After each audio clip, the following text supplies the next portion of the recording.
welcome back to the next episode of Still Bones, the Amputee Pod. Today I'm going to be talking to Shane, an up-and-coming athlete in the world of Disabled Strongman. Thank you for coming on today, Shane. Do you want to just tell us a little bit about yourself and maybe life before amputation? Yeah, of course I can. Thank you for having me. Well, as you said, my name's Shane, and I have just completed my first year in Disabled Strongman. That's very exciting. Well done. Yeah. So life before the amputation, in the years building up. So my amputation happened in 2019.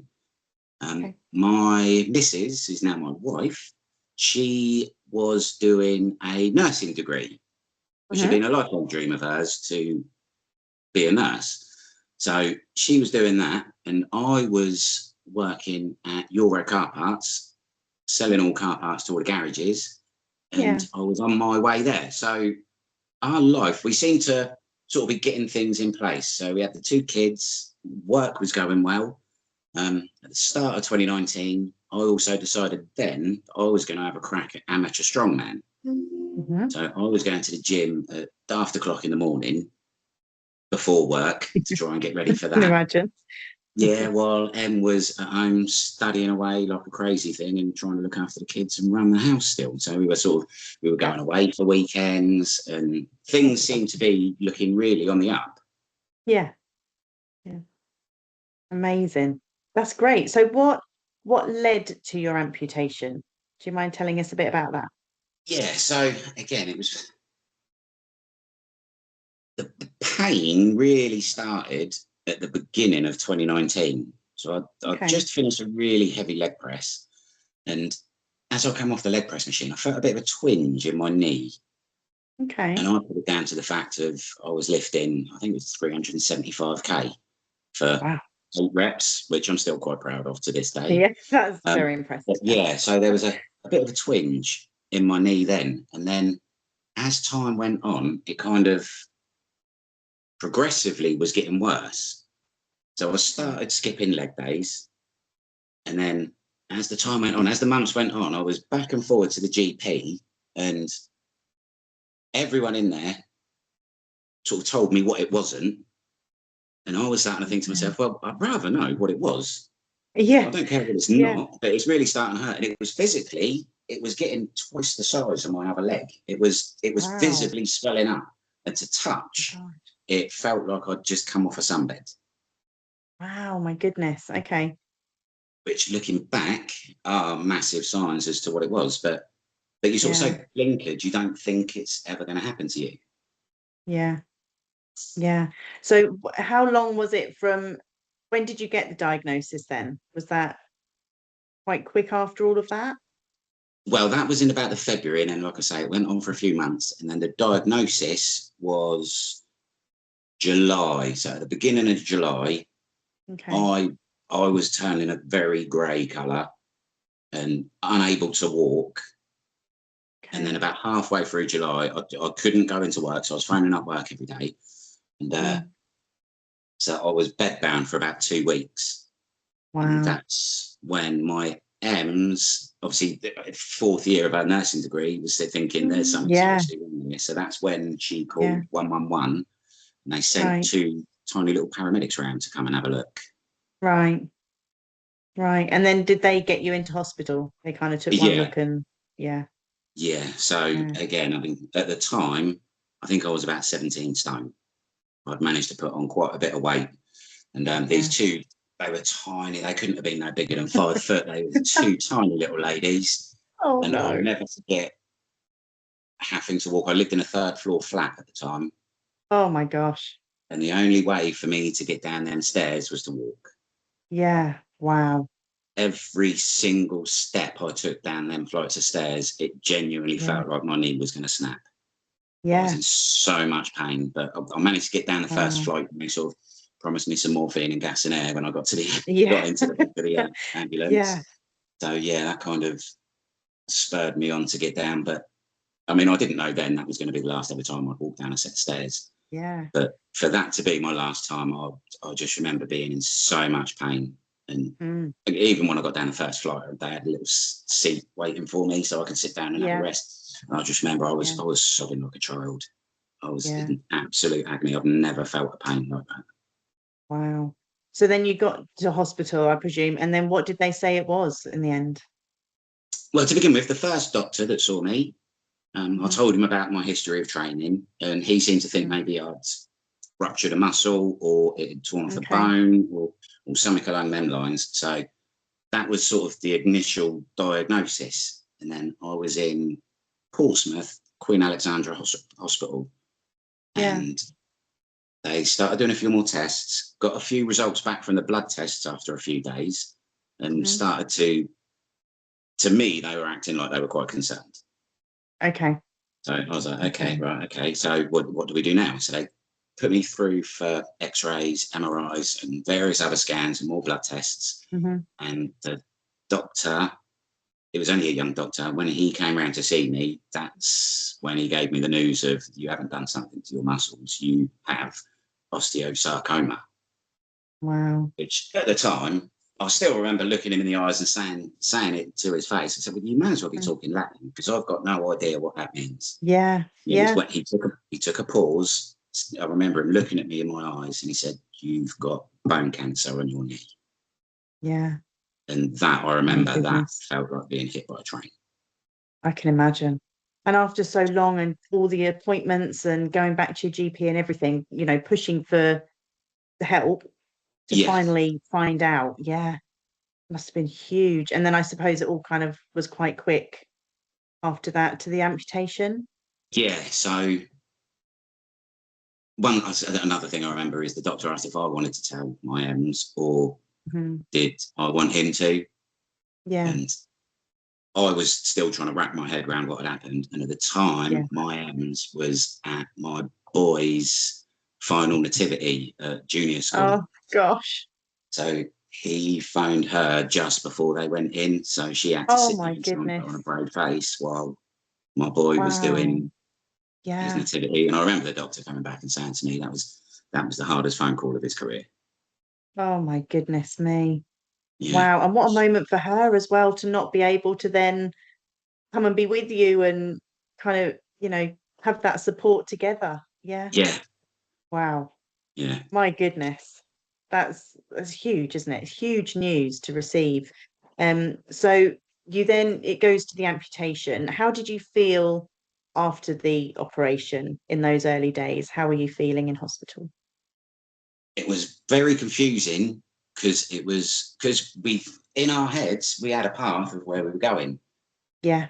And to have that amputation, everything was taken away. Yeah. Everything. So it was Yeah. thinking of how am I going to drive again? How am I going to climb the stairs back up to my flat? Yeah, of course. How am I going to do anything? How am I going to be a dad still? Yeah. And there was Yeah. just so many questions to which no one could really answer Yeah. because at the And that's so time, difficult, isn't it? Because everyone's journey is so different as yeah, well in their recovery that although you can talk to other people, it's all very personal. yeah, Yeah. yeah. And I mean, talking about the amputation, you saying about the speed of everything happening. So Mm. it was, like I say, July, August 2019, one of the hottest days of the years. They moved me Yeah. from Portsmouth up to Oxford, Nuffield Okay. Orthopaedic Centre, because QA couldn't deal with the type of cancer I had. Okay. So they transferred me up there on a Wednesday. Hmm. I had blood tests, X-rays, and an MRI on the Thursday. Yeah. Friday was biopsy. A little weekend to get my head around everything that was going on because I still didn't know about the amputation then. Yeah. And it wasn't until the Monday morning the two doctors came round and said to me, it's so far gone, it's that aggressive, we need to cut your leg off to save your life. So I was like, Wow. right, okay. And then he said, we're doing it Wednesday.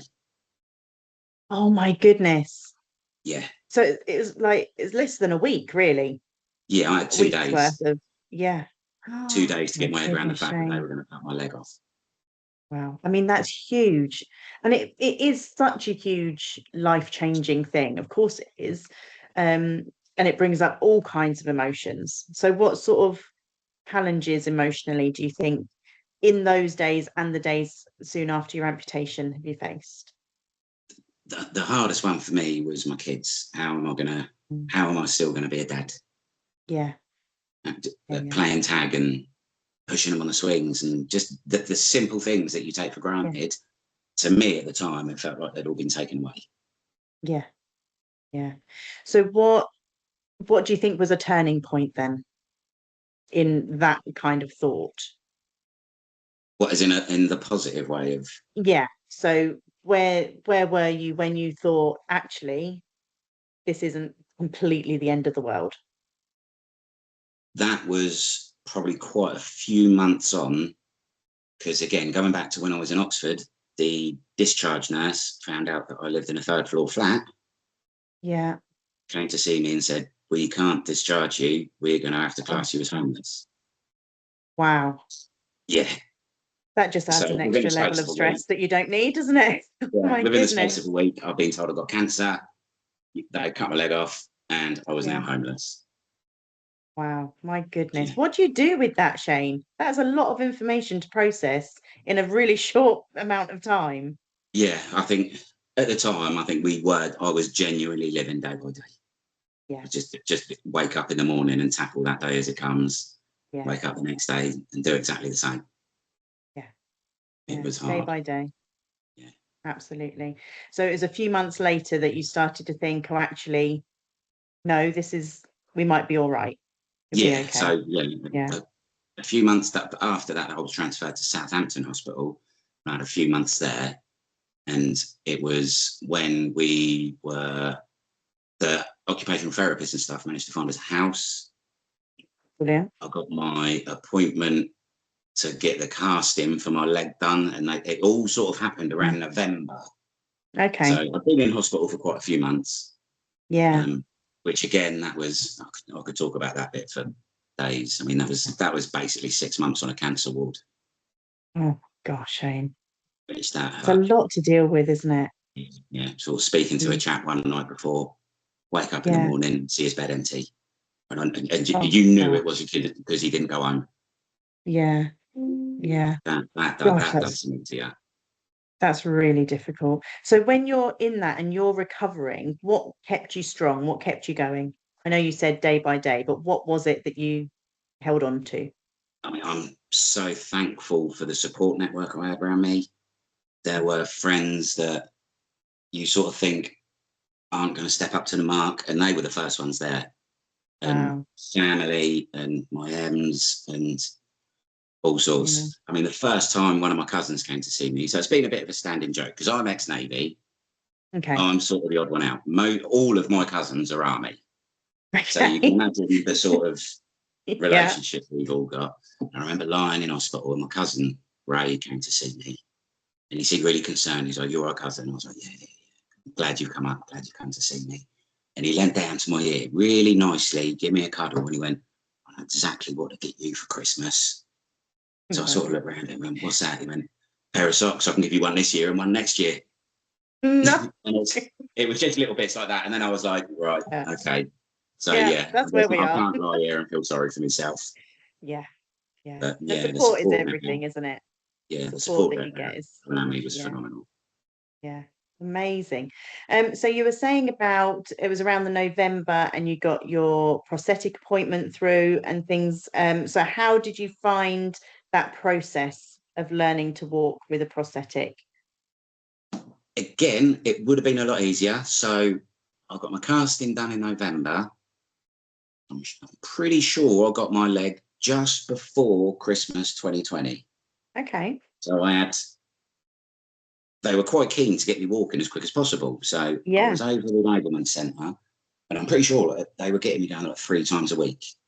Okay. Wow. So I was over there, and it was hard. It was very hard having just to try and get your head around the fact that you got to learn to walk again.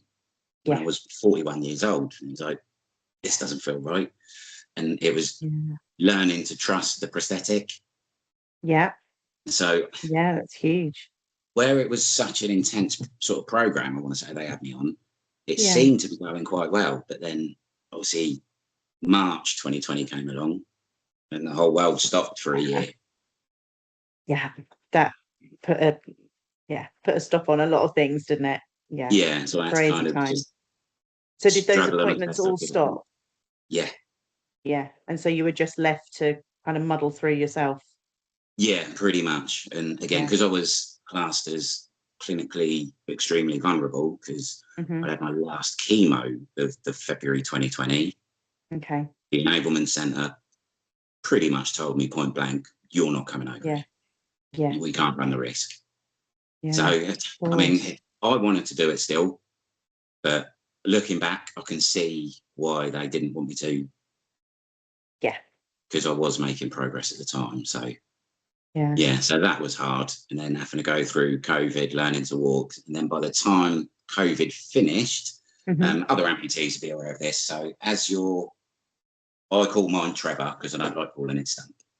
So, Fair my enough. Trevor had obviously shrunk down quite a lot over that period of time. Yeah. And I was Yeah. up to 14 socks, Wow. which, My yeah, goodness. that was Okay. hard work. And then by the I time I'd had all bet. them on, the heat that used to be caused by having that many layers was ridiculous. Yeah, absolutely. And that brings its own set of problems, doesn't it? If it, if you get too hot and you've got to keep it all clean and skin healthy and all the rest of it. Yeah. Yeah, yeah. I mean, luckily, Wow. I touch wood. I'm quite lucky in the fact where I am quite short. It's like a joint of gammon. So I don't really suffer with any sores and rubbing and stuff like that, which I think where it is so short, that's kind of my saving grace with it. Yeah. Because I know some people that are below knee are Yeah. constantly having sores and rubs and Yeah. yeah, Yeah. Well, silver lining then. yeah, There's got to be some bonus, right? exactly that, exactly that. Exactly. So through that process, have you been able to connect with other amputees and disabled communities and things? Obviously, you're a part of Still Bones now, which is fantastic. And you mentioned the Disabled Strongman, which is very exciting. So yeah, how did you kind of get to know those sort of people? Again, it goes back to when I was in hospital. My specialist nurses were inquiring about my history, and I told them I'm ex-Navy, and the fact that I'd had my leg removed. Their first thought call was Blesma. Yeah, of course. Yeah. So I joined Blesma very quickly. There was, again, this is another story, but I was in intensive care for 10 days, and a Blesma rep came round to see me and pretty much filled out all the paperwork that I needed filled Okay. out for me to sign up and get involved, because he said, we need to get you in because you need looking after. Yeah. And then Yeah. pretty much every single Blesma member is an amputee of some description, or they're wheelchair bound, or it's lost a limb. So Yeah. that opened up a whole new world, because Yeah. it's one of them things. If you don't know about it, you don't know. Yeah. Absolutely. And speaking to Yeah. so many other people, it's mind blowing what some others have been through as well. Mhm. And It's quite that's, an yeah, eye that opener, opens the isn't it? doorway to, yeah, a lot of other amputees and, dare I say, like minded people. Would that be the right Hmm. way to say it? Yeah, definitely. So how did you get involved with the Disabled Strongman? Again, that was just me sitting down, scrolling through, still sort of trying to think, well, maybe I could still do strongman somehow. Hmm. Um, and then it came up with Gary Clark, who was one of the founders. And then I went Yeah, into him, and it came up with a few other athletes. And I started seeing that these disabled athletes were doing disabled strongman. yeah, So I started sort of following them on Insta and Facebook and bits and bobs like that. And then I think it was 2022, they done a competition down in Cornwall, down in the Shard. okay. We didn't have much on at the time. So I said to my boy, Callum, should we go down and watch? So Yeah. we took the drive down there, and then, yeah, started speaking to everyone, and everyone was so welcoming. And obviously you could see that I was an amputee myself. And Hmm. it kind of come from there, really. Yeah, fantastic. And yeah, and how many competitions have you done now? I've done 4 major ones since November Yeah, last year.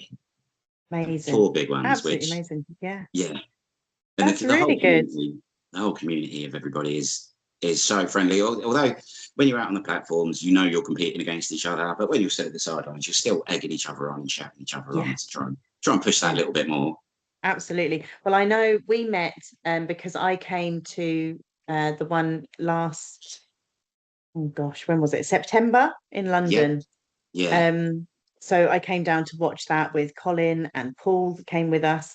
And that's how we met. And honestly, I was watching from the sidelines, and you could tell the support that everyone gave each other was just next level. It was yeah, amazing. It was well run. Everyone was cheering everyone on. Um, the ability of these athletes is just incredible. So yeah, it was a big eye opener for us, and we all thought you were all fantastic. It was a brilliant weekend. So well done, well done. thank Um, you. so for thinking about strongman, what did your training look like? Can you tell us a bit about So in the build up to competitions, my coach, chap from Map Strength, Steve, his name is, he limits my training to 4 days a week, that? which Okay. I'd quite happily do 5, but with the way he trains me, even he's realistic as I wouldn't be able to train for 6, 8, 12 weeks in the build up to Mhm. comp that hard. So Yeah. it's Monday, Tuesday, about 4 hours a day, Wow. Wednesday off, Thursday, Friday, again, it's about 4 hours a day. Wow. I'm trying to squeeze that in because I am still a full time dad. Yeah. So it kind of works quite well because I'll get up, I'll sort my little girl out, don't go and do the school run, and then it's straight from there down to the gym. Yeah. Yeah. That's dedication. And you Yeah. obviously enjoy it. Oh yeah, yeah, yeah. I think if you ask all of us, we're all a little bit tapped. We like the pain. It's strange, but you're pushing. You know, you're pushing yourself more than what you should. Yeah. But I think it's deep down. It's to prove for me personally. It's to prove to myself that I can still do it. Yeah. Absolutely. I was going to say, what's your proudest moment, do you think, in a competition that you've had recently? Well, the most recent one, the Adaptive Championship.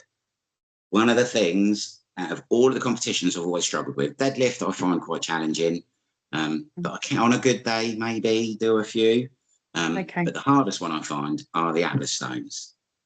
So we've got Okay. 2 ways of doing it. You either do the run, which the stones increase from weight as you go up. So you start, for me, I start on the left, then you move it over to the right hand side, move up, do the Okay. next one, slightly heavier, and you Yeah. see if you can And make it you're to the end. seated, are you? You stay Yeah, yeah, seated for this. in a Yeah. wheelchair.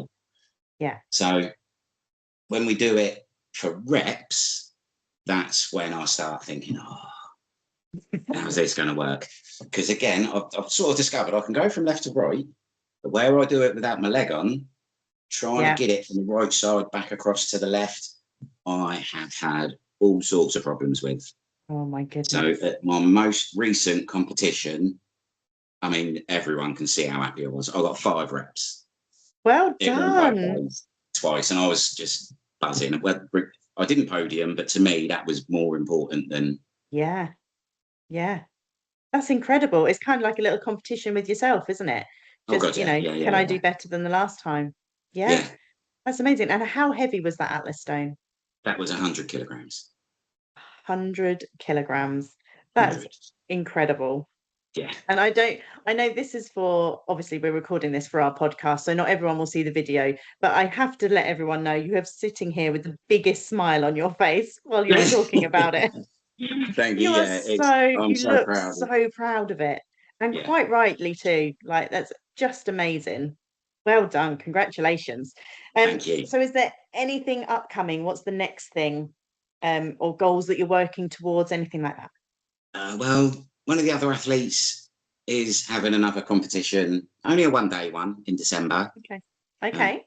sitting bull. So I am going to go along to that, but I'm kind of hoping this one's going to be a lot more relaxed.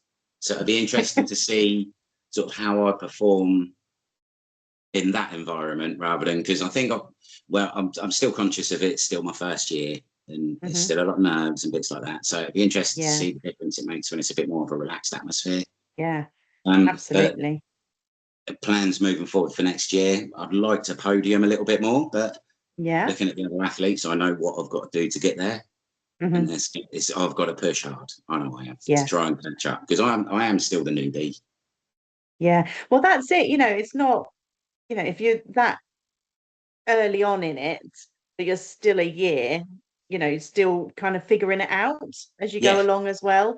yeah. So some of these other athletes, they've been doing it for years and years, haven't they? Oh yeah, yeah, It's yeah, been yeah, running for a long time. yeah. So yeah, so what kind of things? So you've mentioned the Atlas Stone and you've mentioned deadlift. What Hmm. other activities or exercise? What is it that people could see if they come to watch a disabled strongman competition? Another What one other they've events are recently there? added to one of the events is the Hercules hold. Okay. So that was done on. It was kind of like two massive frames, Okay. and then little handles coming off. You sort of sit Yeah. in your chair with your arms held out like you're Jesus, holding these Yeah. handles, and that was Wow. 100 kilograms in each hand. Wow. And you So just have again, to which hold on as long as you can. yeah, Oh, yeah, which wow. that one I managed 12 seconds. Well That was a done. lot harder than I thought it was going to be. But for me, growing Yeah. up, that's the one I always used to watch and think, I just to sit there in Okay. awe and watch these able-bodied strongmen holding these massive Yeah. columns, and that to me was strongman. So for me to be sitting Yeah. there doing it, it's unreal. Yeah. That's amazing. It's like a full circle event. It's Yeah, great. yeah, Really good. And how about your health now? Have things leveled out? Are you still needing treatment? Do you get checks and things? yeah. So halfway through the year of this year, I think it was back in May, I had my 5-year checkup, Okay. which was quite a big one. So that was X-rays, blood tests, bits and bobs, and everything's come back clear still, Fantastic. which is absolutely amazing. So Yeah. I am now up to yearly checks, which Okay. again, kind of it's that 1% that keeps you awake at night. Yeah. 99%, I think I'm all right, but it's just that Yeah. little voice of doubt in your head. But I think Yeah. where I've had that now, I don't think that little voice is ever going to go away. Yeah. Yeah. But does the things that you do when you go to the gym and the strongman, does that help with your mental health, do you think? Massively, Yeah. massively. Like I had Yeah. a week off when I'd done the last competition, and even my M's is sort of, are you going back to the gym soon? Are you going back again? So yeah, I know I do. I always call it, I have a little bit of a dip, I suppose. Yeah. Yeah. Amazing. So, what advice would you give to someone who's in a similar position to you, who maybe at the beginning of their amputation journey and feeling like a little bit lost? What advice would you give? Well, I think for me, it all comes down to every day we live like this, and there is always a fork in the road. Hmm. I think you know yourself which one you need to take, Hmm. which isn't, it's not always as easy as that. Yeah. And I think if you've got the right support network around you and you keep positive, Hmm. that will help massively in the long run. Which, when you first go through it, I know the long run it seems a mile off, but you need to Yeah. keep that in the back of your head, I think, to keep moving forward. Yeah. Absolutely. I feel like there's 50 other things we could probably talk about, Shane, and dig kind of go into deeper. But thank you so much for talking with us today. Is there anything else you'd like to add? Anything extra? Not that I can think of. No, you're all Oh, you good. kind of put me on the spot then. I'm sorry. I did. I suddenly thought I don't want to cut you off too soon. If there's things that you want to say to people or, other things you're proud of that have kind of kept you going. Um, but yeah. Mainly the support network, like I say, which I'm very Yeah. lucky with who I had around me. Yeah. It makes a big difference, doesn't it? It does make a big Massively, difference. massively. And I think now you've found this community at the gym and the strongman and things, I think that's just an extra level of support, isn't it? That you can Yeah. lean on. Yeah. And I Yeah. think one thing I have learned, it might sound a bit sexist the way I'm going to say it, but it's not meant that way. I think one thing I've learned, as a bloke, we tend to keep stuff bottled in and Mhm. try and soldier on yourself. But the one thing Yeah. I have learned over time with this is no one to think any less of you for asking for help, for reaching out that hand and Absolutely. saying, I am struggling. And I think that's Yeah. one of the biggest things I've learned. Yeah. Absolutely. I think you're right. And I think particularly with men's mental health. It's not really spoken about as much as it should be. And so people do still struggle silently. So I think if we can provide those support networks and make it more the norm that anyone can talk, it's definitely a step forward. Yeah, it's really great. Oh, thank you so much for talking with me. Thank you for having That's me. been really great. And hopefully we'll see more of you in strongman competitions and get in the podium. Hopefully, fingers crossed. That's brilliant. Thanks so much, Shane. Thank you. We are Steel Bones, a charity serving the limb difference community in the UK. Our mission is to empower amputees and their families to live life to the fullest. It is completely free to join us, and you can register at steelbone.co.uk at the big blue button register at the bottom, and you can also ring us on 03333 606 930.